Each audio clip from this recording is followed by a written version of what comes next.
বাদশা তুপা চলে আসলেন আখিরি জামানার নবী বিশ্ব নবী একদিন জাহির হয়ে গেল আল্লাহ নবী মক্কা থেকে মদিনা আসছে মক্কা থেকে ইয়াসরিবে আসছে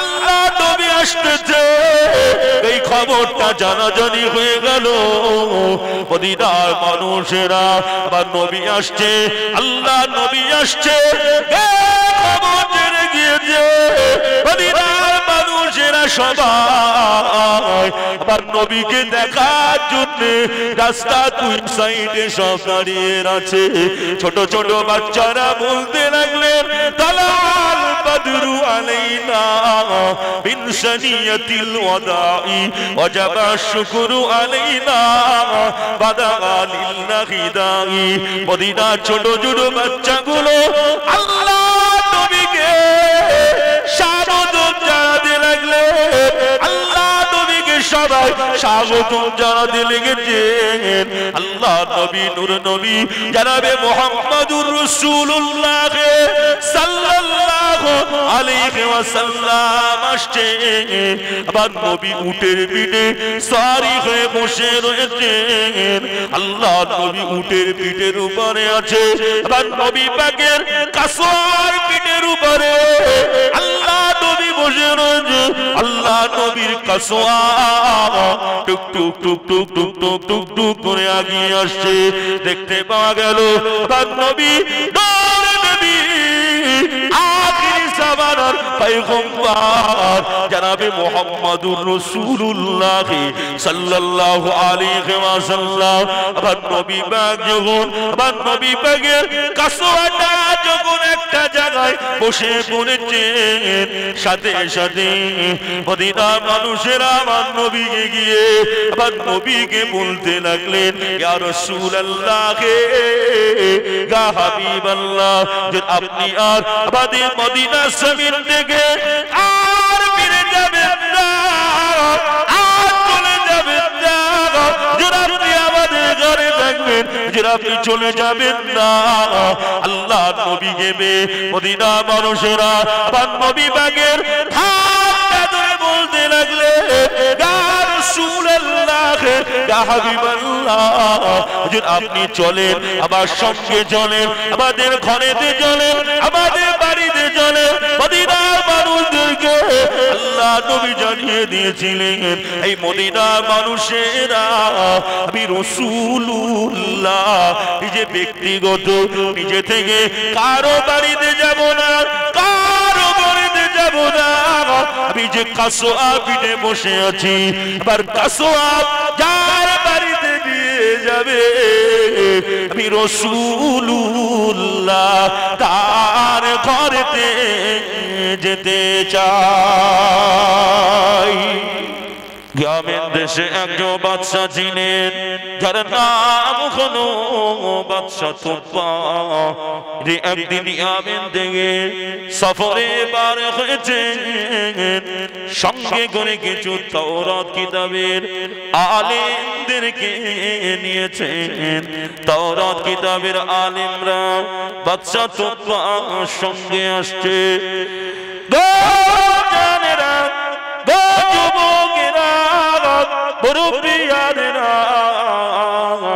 বাদশা তুপা আলেমদেরকে সঙ্গে করে নিয়ে আসছেন হাতির পিঠে দিয়ে বাদশা তুপা বসে রয়েছে আর বাদশা তুপাকে দেখবার জন্য রাস্তার দুই সাইডে মানুষেরা সবাই কাতার দিয়ে দাঁড়িয়ে গিয়েছে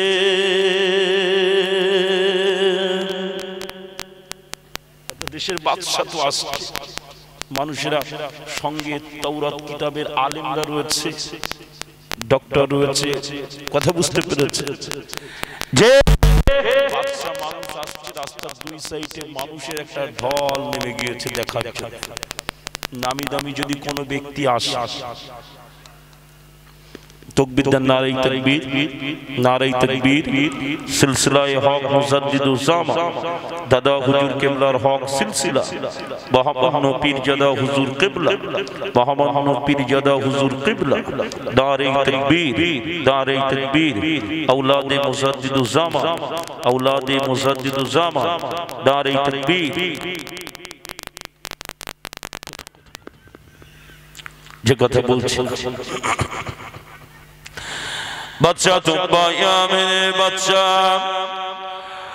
दो जानेरा दो जुबोगेरा बुरुपियानेरा बावरा बच्चा तुम बाके देखा जन्ने रास्ता दुई साइडे মানুষের একটা ঢল নেমে গেল কিন্তু দেখতে পাওয়া গিয়েছে বাচ্চা তোপা যখন হাতির পিঠে করে আসছে রাস্তার দুই সাইডে মানুষগুলো কাতারে কাতার দিয়ে দাঁড়িয়ে গেল কিন্তু বাচ্চা তোপা যখন বাক্কা জমিনেতে ঢুকলেন একটা জায়গায় যখন আসলেন দেখতে পাওয়া গেল বাচ্চা তোপাকে আর কেউ স্বাগত জানায় না বাচ্চা তোপাকে সম্মান জানানোর জন্য রাস্তার দুই সাইডে আর কোনো মানুষ নাই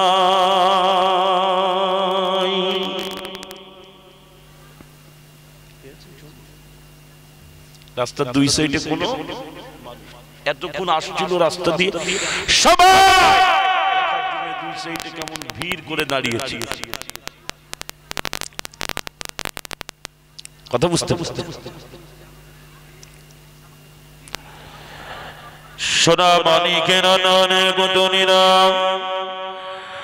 গানেরা গাজবগিরা বরুপিয়ানেরা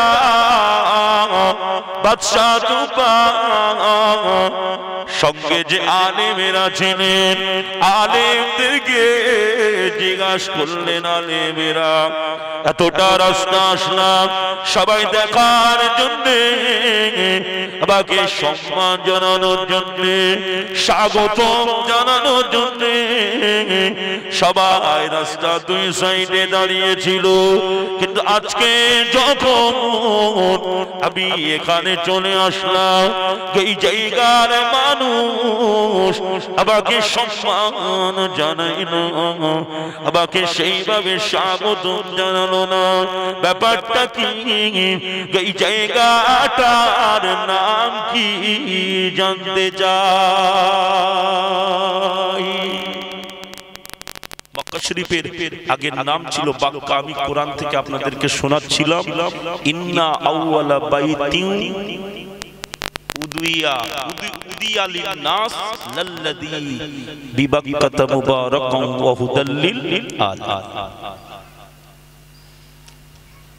কথা বুঝতে পেরেছেন পৃথিবীর সর্বপ্রথম কাবা বাইতুল্লাহ যেখানে রয়েছে এই মক্কা শরীফের আগের নাম ছিল বাক্কা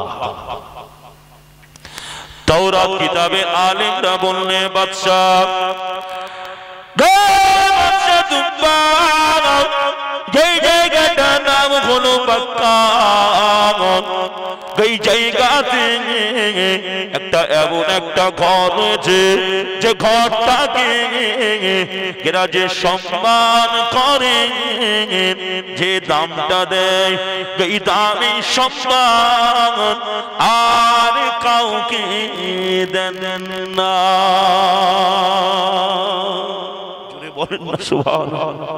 বললেন বাদশা এই জায়গাতে এমন একটা ঘর রয়েছে যে ঘরটাকে এরা যে সম্মান করে যে দামটা দেয় আর কাউকে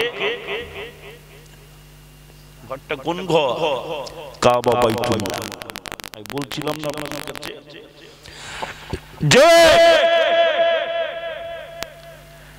এই কাবা শরীফ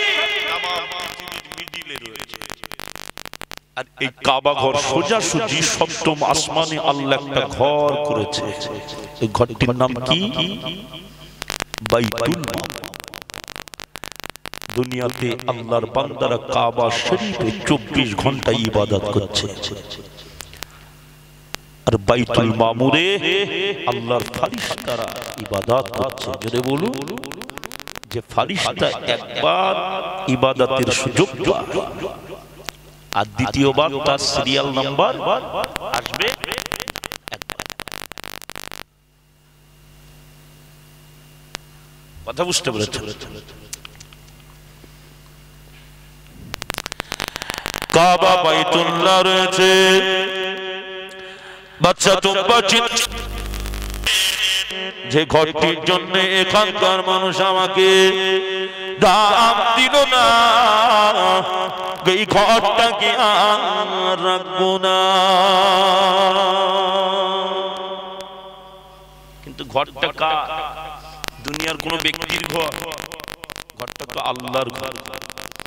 আল্লাহর ঘর কোন ব্যক্তি যদি অন্তরে খারাপ ধারণা নিয়ে আসে ঘরটি সম্পর্কে, দুনিয়ার মানুষ না জানলেও আমার আল্লাহ জানে। কি জানেন না?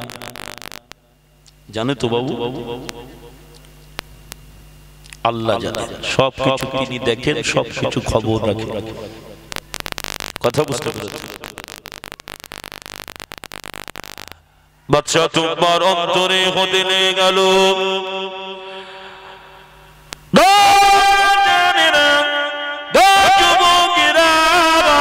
বাচ্চা তোমার অন্তরে হতে লেগেছে এই ঘরটাকে আর রাখবো না।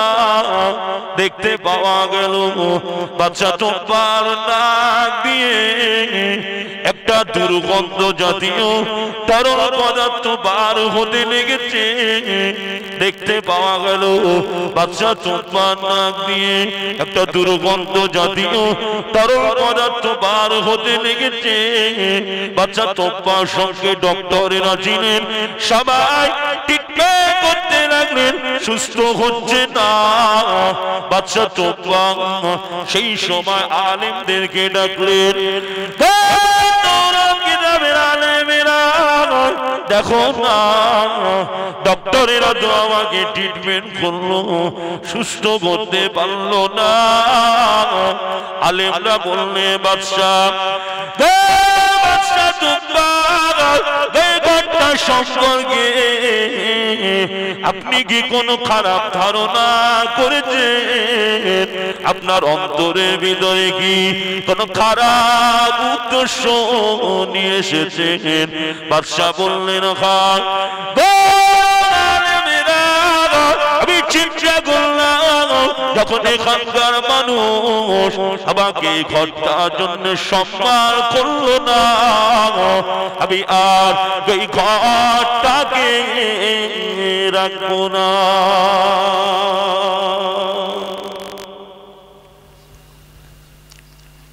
এই ঘরটাকে কথা বুঝতে পারছেন?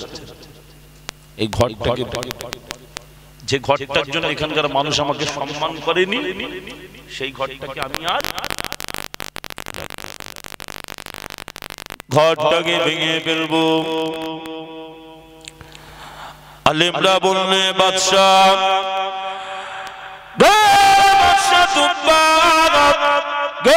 আপনি করলেন, আপনি ক্ষমা চেন, আপনি মাফি চেন, আপনি ক্ষমা চেন, আপনি ক্ষমা চেন। বাদশাহ তোমরা আল্লাহ কাছে ক্ষমা চাইলেন।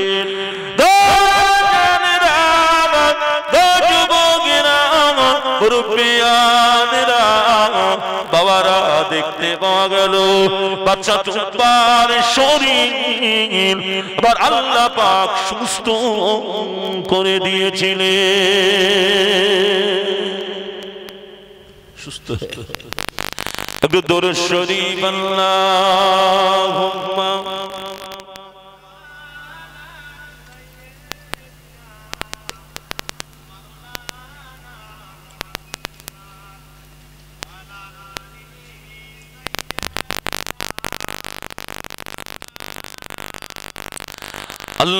اللهم صل على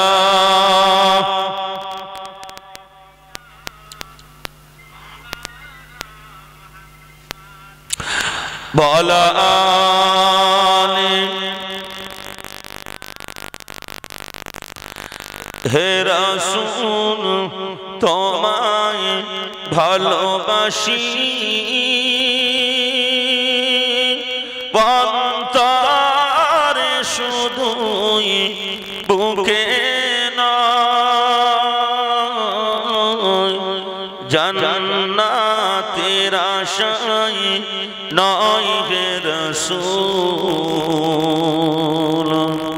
জাহান্নাম কেউ ডরি না জান্নাতের আশায় নয় হে রাসূল জাহান্নাম কেউ ডরি না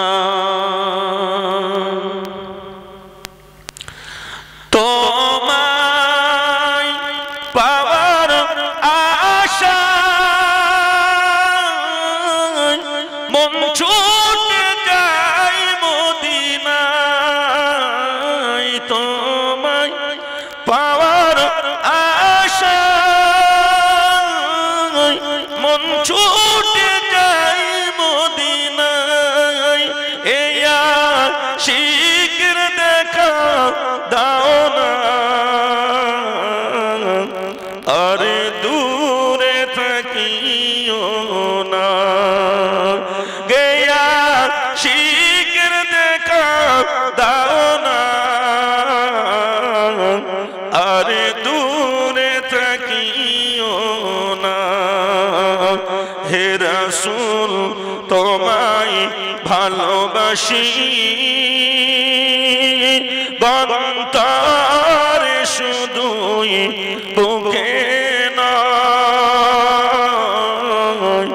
জান্নাতের আশায় নয় হে রাসূল জাহান্নাম কেউ ডরি না নারে তাকবীর সে কথা বলছে বাচ্চা তুব্বা শরীর সুস্থ বাচ্চা তুব্বা শরীরটা সুস্থ হয়ে গেল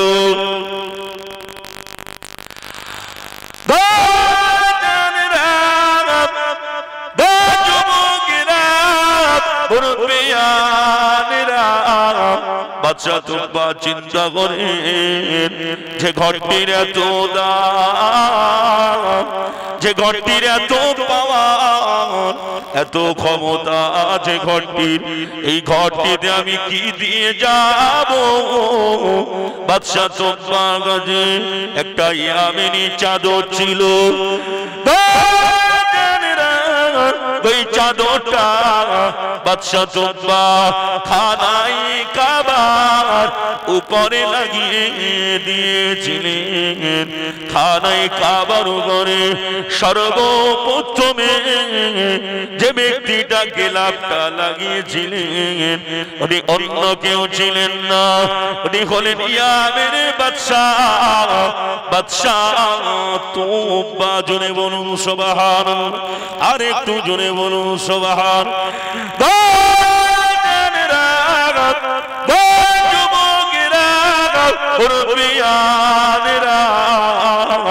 বাবারা বাদশা তুব্বা আলেমদেরকে সঙ্গে করে নিয়ে যাচ্ছে আখারে মক্কা থেকে বাক্কা থেকে অর্থাৎ মক্কা থেকে আল্লাহর এই বান্দা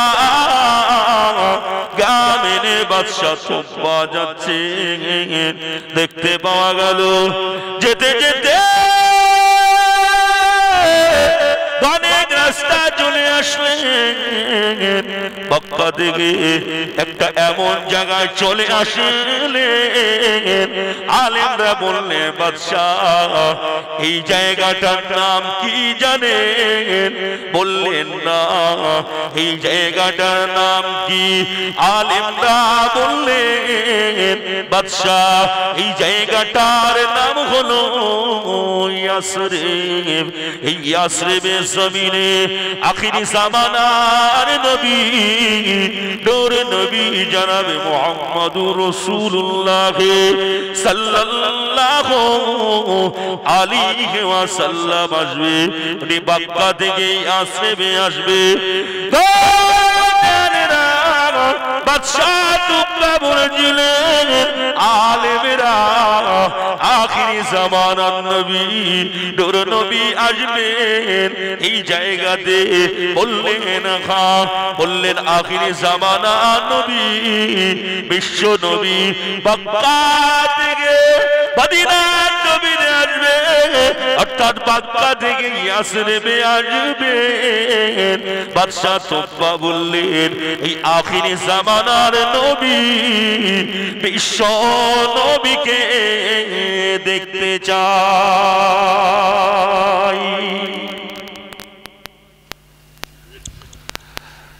মদিনার জমিনে প্রিয় নবী শুয়ে আছে, কথা ঠিক বললাম না ভুল? যে জমিনে নবী শুয়ে আছে সেই জমিনটার দাম আছে না নেই? চার ইমামের এক ইমাম ইমাম মালিক রহমতুল্লাহ উনি মদিনাতে কোন পায় দিয়ে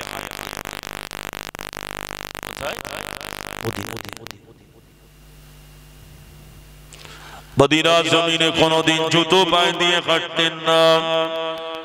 হুজুরের সাথী সঙ্গীরা ইমাম মালিক হুজুরকে জিজ্ঞাসা করলেন,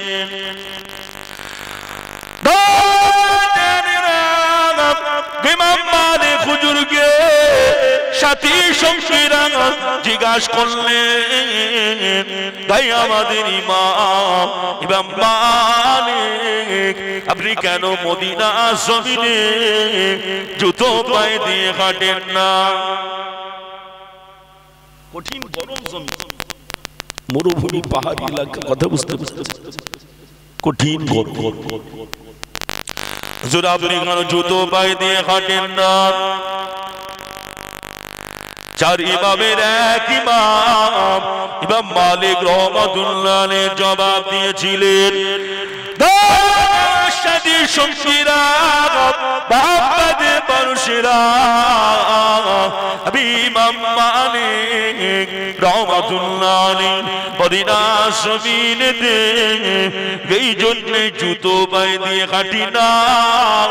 আমি জুতো পায়ে দিয়ে হাঁটবো, আমি জানি না মদিনা জমিনে কোন জায়গাতে আল্লাহ নবীর কদম দুটা পড়েছে। আমি ইমাম মালিক জুতো পায়ে দিয়ে হাঁটবো, আবার জুতোটা যদি আল্লাহ নবীর কদমের উপরে পড়ে যায় বড় বিয়াদবি হয়ে যাবে। নিজেকে বড় বিয়াদবি মনে করি, ওই জন্য আমি ইমাম মালিক মদিনা জমিনে কোনদিন জুতো পায়ে দিয়ে হাঁটি না।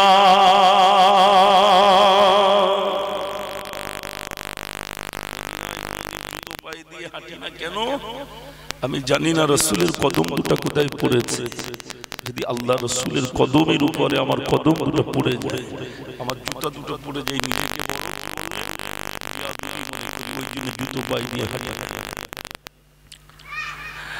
চার ইমামের এক ইমাম ইমাম মালিক হুজুর মদিনা জমিনে কোনদিন উটের পিঠে সওয়ারি হয়ে ঘুরতেন না।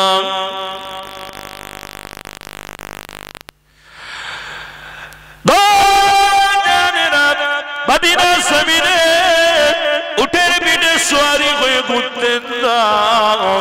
হুজুরের সাথী সঙ্গীরা হুজুরকে একদিন জিজ্ঞাসা করলেন, হুজুর আপনি মদিনা জমিনে কোনদিন উটের পিঠে সওয়ারি হয়ে ঘোরেন না? আল্লাহর ওলি চার ইমামের এক ইমাম ইমাম মালিক রহমাতুল্লাহ আলাইহি জবাব দিয়েছিলেন,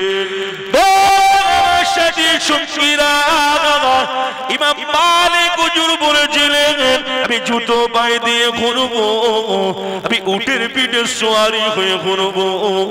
আমি জানি না আমি যে উটের পিঠে সওয়ারি হয়ে ঘুরবো, আবার উটের পায়ের খুরের ধুলা যদি উড়ে গিয়ে আল্লাহ নবীর গুনাহগারে পড়ে যায়, নিজেকে বড় বেয়াদবি মনে করি। এই জন্যে আমি ইমাম মালিক রাহমাতুল্লাহ আলাইহি মদিনা জমিনে কোনদিন উটের পিঠে সওয়ারি হয়ে ঘুরি না। জোরে বলেন না সুবহানাল্লাহ।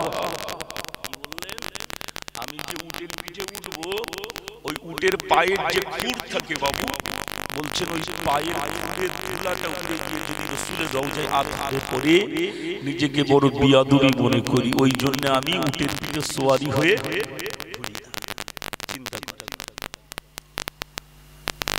কথা বুঝতে পেরেছেন?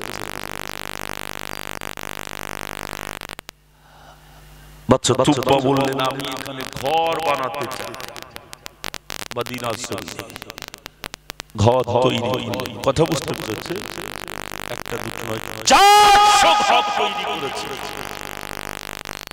মদিনা জমিনে আছে।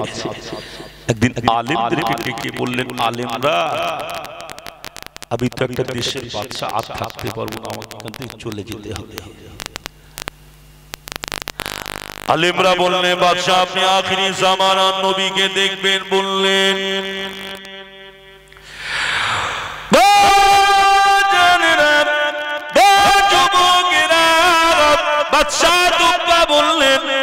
আলেমেরা আখিরি জামানার নবী যদি জাহিরি হয়ে যায়, আর আমি যদি হায়াতে দুনিয়াতে থাকি, আমার কাছে ইয়ামের সংবাদটা পাঠিয়ে দেবে।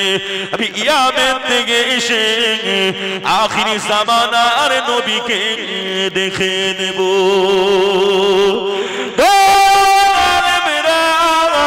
আজ যদি আল্লাহ আমাকে হায়াতে না রাখে, আমি যদি বেঁচে না থাকি, আখিরি জামানার নবীকে না যদি দেখতে পাই, আলেমেরা শুনে রেখে দাও, আমি একটা চিঠি লিখে দিলাম।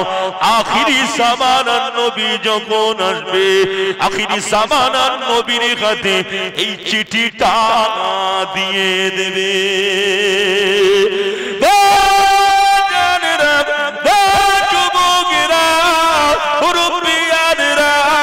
বাদশা তুব্বা চলে আসলেন। আখিরি জামানার নবী, বিশ্ব নবী একদিন জাহির হয়ে গেল। আল্লাহ নবী মক্কা থেকে মদিনা আসছে, মক্কা থেকে ইয়াসরিবে আসছে।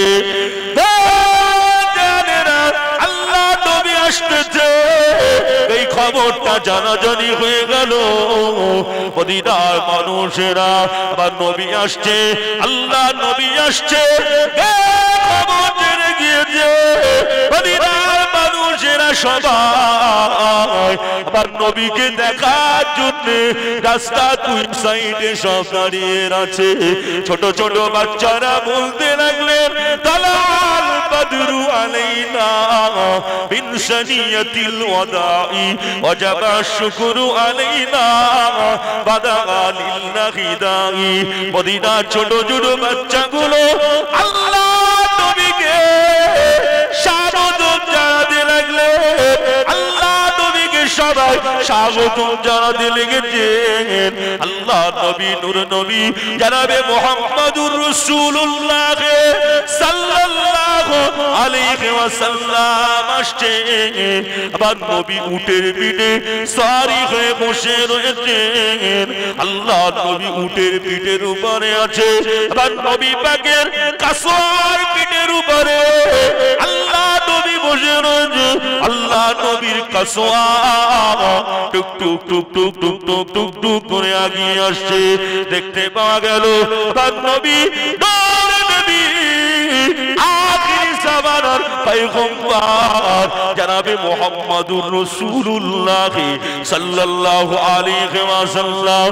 আবার নবী পাক যখন, আবার নবী পাকের কাসওয়াটা যখন একটা জায়গায় বসে পড়েছেন, সাথে সাথে মদিনার মানুষেরা আমার নবীকে গিয়ে আবার নবীকে বলতে লাগলেন, ইয়া রাসূলুল্লাহ, ইয়া হাবিবাল্লাহ, যে আপনি আর আমাদের মদিনা জমিন থেকে আর ফিরে যাবেন না।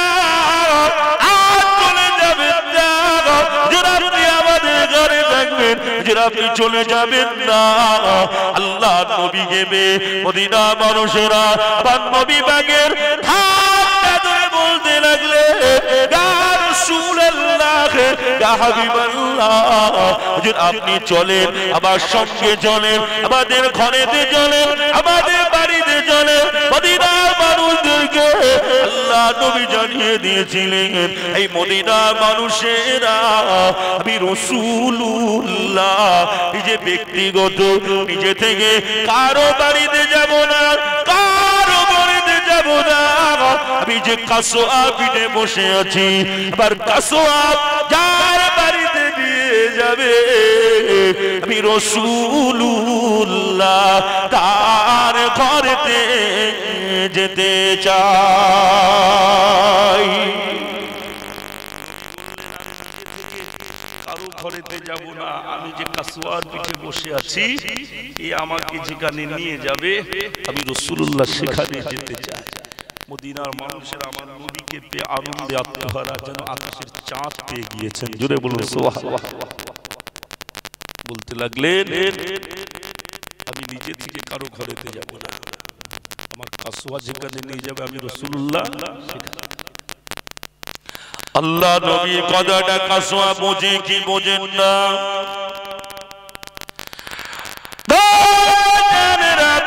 চার পায়ে জন্তুগুলো আবার নবীকে চেনে, আবার নবীকে দ্বারা চেনে বাবা, আবার নবীকে দাস্তার পাথর গুলো নবীকে সালাম জানিয়ে দে, আবার নবীকে তারা সম্মান করে দে।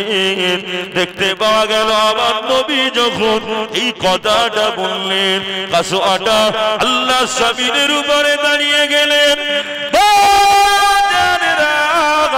আল্লাহ নবীর কথা বোঝো, কাসোয়া উঠে দাঁড়িয়ে গেল, উঠে দাঁড়িয়ে গিয়ে টুক টুক টুক টুক টুক টুক টুক টুক করে চলতে চলতে আবার নবী পাকের সাহাবী হযরত আবু আইয়ুব আনসারী রাদিয়াল্লাহু তাআলা আনহুর ঘরের দরওয়াজায় চলে আসলেন। আল্লাহ নবীর সাহাবী হযরত আবু আইয়ুব আনসারী রাদিয়াল্লাহু তাআলা আনহু আমার নবীকে পেয়ে জাহানটা ঠান্ডা হয়ে গিয়েছে। হযরত আবু আইয়ুব আনসারী রাদিয়াল্লাহু তাআলা আনহু আবার নবীকে এসে ধরলেন, আবার নবীকে নিয়ে ঘরের ভিতরে চলে আসলো। আল্লাহ নবীকে একটা জায়গায় বসতে দিয়েছেন, আবার নবীকে একটা জায়গায় বসতে দিয়েছেন। দেখতে পাওয়া গেল আবার নবীকে হযরত আবু আইয়ুব আনসারী রাদিয়াল্লাহু তাআলা আনহু একটা চিঠি সিন্ধুকের ভিতর থেকে বার করে আবার নবীর হাতে দিলেন। আবার নবী পাক চিঠিটাকে খুললেন, চিঠিটাকে আল্লাহ নবী খুলে আল্লাহ নবী কাঁদতে লেগে গেল। হযরত আবু আইয়ুব আনসারী রাদিয়াল্লাহু তাআলা আনহু আবার নবীকে বললেন, আবার নবী আমার নবীকে বললেন, ইয়া রাসূলুল্লাহ ইয়া হাবিবাল্লাহ, আপনি কেন কাঁদছেন? আপনি কেন এমন করে কাঁদেন? আপনার কান্না আর সহ্য করতে পারি না, যে আপনি কেন এমন করে কাঁদেন?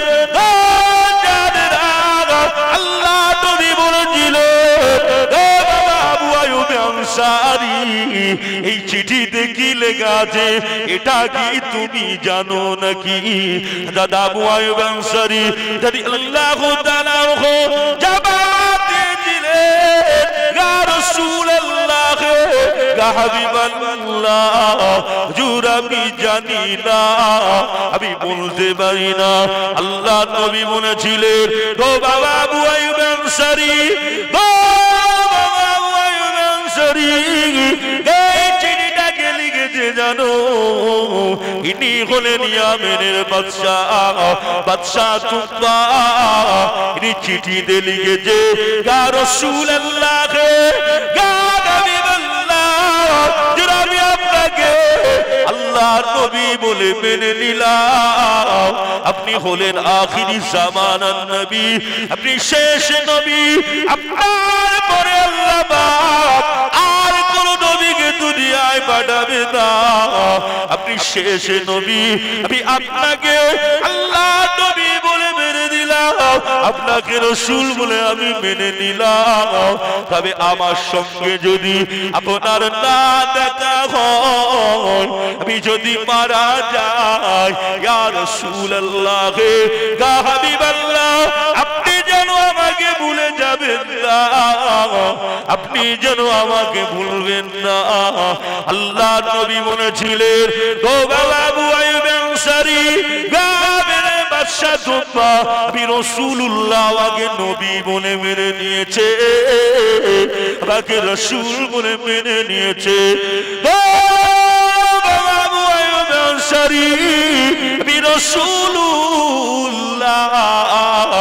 জানিয়ে দিয়ে দিলাম আবার ইয়ামেনের বাদশা তুবাকে না নিয়ে আমি রাসূলুল্লাহ আল্লাহ পাকের জান্নাতের ভিতরে ঢুকবো না আমি রাসূলুল্লাহ যে জান্নাতের ভিতরে দেখবো আবার পাশে দিয়ে বাদশা তুবার থাকার জায়গা হয়ে যাবে আর একটু জোরে বলুন সুবহানাল্লাহ কথা বুঝতে জন্তুগুলো চেনে কি চেনে না কথা বুঝতে আল্লাহ রাসূল যখন বললেন ওই কাসওয়াটা উঠে দাঁড়িয়ে কথা বুঝতে পেরেছে সেই নবীকে যারা সম্মান করবে নবীর কথাগুলোকে মেনে চলবে কল্যাণ আখিরাতে মুক্তি আছে না নবীকে যারা ভালোবাসবে জীবনের থেকে বেশি তারা কি আল্লাহর জান্নাতি হবে কথা ঠিক বললাম না ভুল বললাম সোনা মালিকেরা আমার নবী সাহাবী আবু বকর হুজুর নবীকে জীবনের থেকে বেশি মহব্বত করেছিলেন না কম আর আজকে এই নবিয়ানা মাহফিল হচ্ছে কথা বুঝতে পেরেছে এত সুন্দর মাহফিলের আয়োজন করেছে সব মানুষ দেখতে পাওয়া যাচ্ছে এদিকে ঘোরাঘুরি করছে আল্লাহ রাসূলের কথা যেখানে হবে যে সাহাবা হুজুররা নিজেদের জীবনগুলো দিয়ে দিয়েছে আর আমরা মুখে বলছি নবী তোমার দেওয়া এরকম ভালো জায়গাতে দেখতে পাওয়া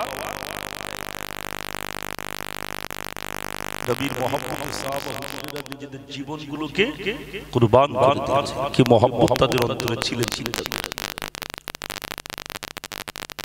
একটুখানি এসে পাক মাহফিলে বসে ঘোরাঘুরি না করে এটা মহব্বতে দরুদ আল্লাহুম্মা সাল্লি আলা সাইয়্যিদিনা